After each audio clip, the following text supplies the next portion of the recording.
Welcome to the Explainer. Okay, today we are exploring a truly fascinating and honestly totally unexpected intersection of ancient history and cutting-edge tech.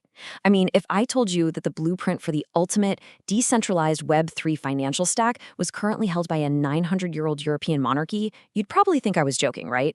But the reality is that ancient traditional sovereignty is right now providing the absolute most robust anchor for modern digital finance.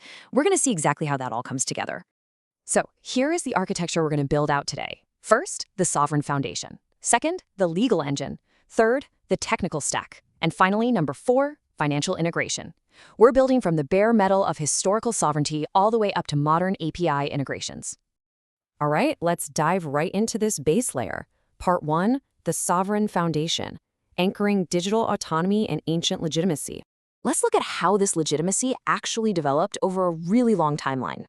Way back in 1699 and 1712, Prince Hans Adam I purchased the lordships of Schellenberg and Vaduz.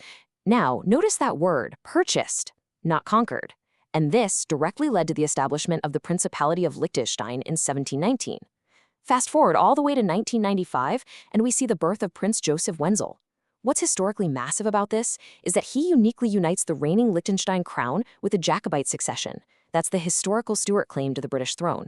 Basically, in simple terms, this represents an incredibly deep, uncontested historical claim to power. It makes their sovereignty legally ironclad. And, building on those centuries of absolute stability, in 2020, Liechtenstein enacted the TVTG, which is better known as the Blockchain Act. Now, think about the definition of a first or prince that we're talking about here. Unlike those massive expansionist empires, or even modern bureaucratic governments that are constantly trying to grow their footprint, the first is fundamentally non-expansionist. Their historical rank was actually tied to specific compact lands that they purchased. So today, this creates a perfectly stable sovereign trust. It's a constitutional monarchy where power is actively shared with the people, and it's focused intensely on wealth preservation and legal certainty.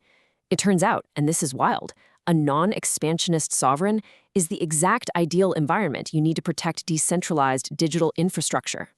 Which brings us one layer up the stack to our operating system, so to speak.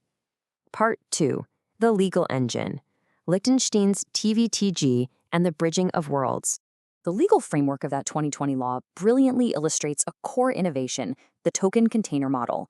Think about traditional crypto tokens like Bitcoin, right? Legally speaking, they're essentially empty containers.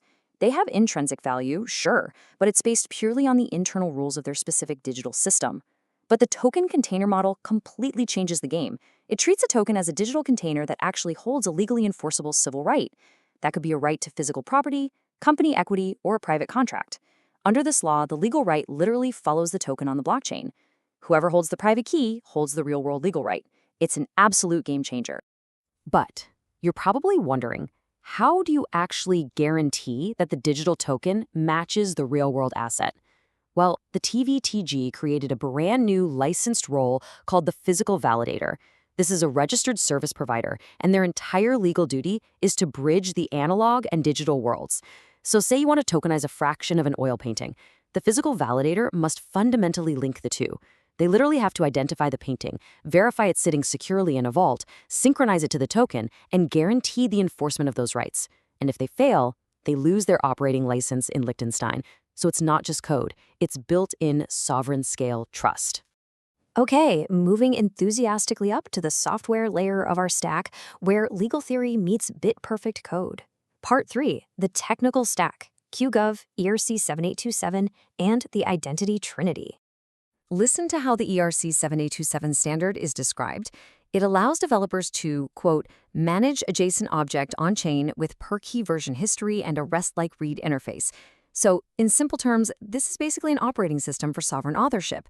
It lets developers maintain completely flawless records on the blockchain, and they can do it using the exact same standard web programming tools they already use every single day.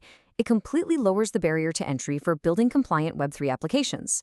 Now, this standard operates through what's called the identity trinity. It's a 3-shard stack. Let's walk through this hierarchy. At the very top, you've got the mine pipe, which acts as the root authority and global namespace, using the familiar ERC 721 standard. Moving down one level, you have the unified body, which manages collective roles and hierarchical permissions. And then finally at the base, you have the individual shard, representing the specific, unique, irreducible coordinate of a single agent.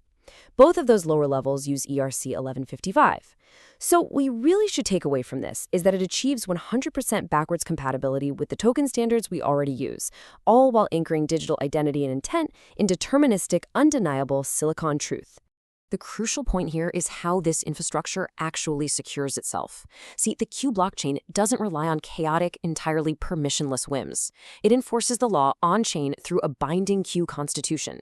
It uses a delegated proof-of-stake system where validators maintain the ledger and root nodes monitor those validators to ensure they strictly comply with the constitutional rules. Its predictable, enforceable governance, actually, it perfectly mirrors that constitutional sharing of power we saw at the base layer with the first in Liechtenstein. And that brings us to the top of our stack, the application layer.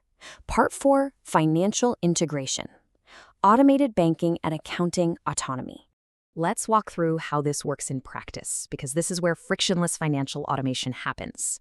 Once a bearer asset is published on-chain, you can instantly integrate it with off-chain financial systems. Using tools like the Decile Hub API, an on-chain event can programmatically create a special purpose vehicle, an SPV.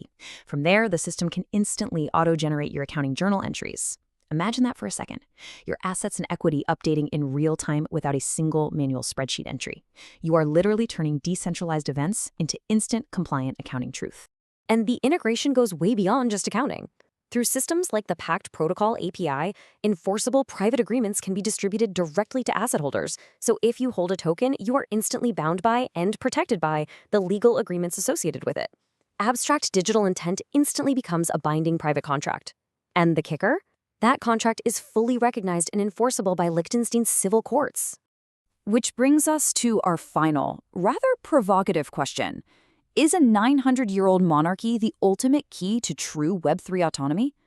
As we've seen throughout this explainer, the non-expansionist stability of the Liechtenstein First provides the absolutely perfect sovereign trust.